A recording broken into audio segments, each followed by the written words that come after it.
Pozez eta ilusioz hartzen dugu lekukoa, presidentzia, ZTPko presidentzia.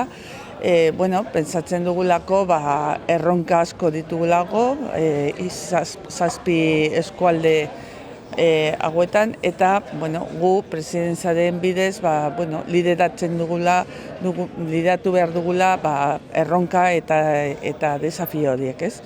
Ze erronka ditugu?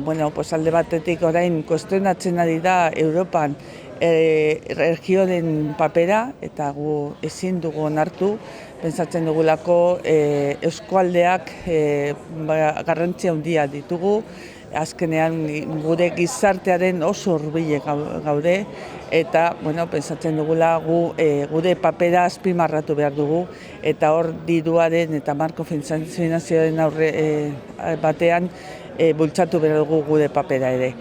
Eta beste aldetik, erronka asko ditugu, bai ingurumena buruz, bai gaztei buruz ere, azkenean belaunaldiko releboaren papera ere bultzatu behar dugu, eta gero gure kultura ere, gure hizkuntza ere, elkarlana lan egin behar dugula. Zergatik, azkenean gure nortasuna eta kultura bultzaten dutelako, ez? Hizkuntza ere tresna importantea dira, gure nortasuna bultzatzeko eta sendotzeko.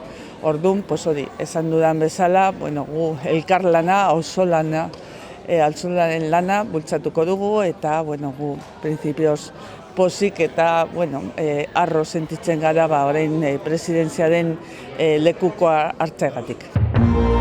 Gobierno de Navarra. Nafarroako gobernua.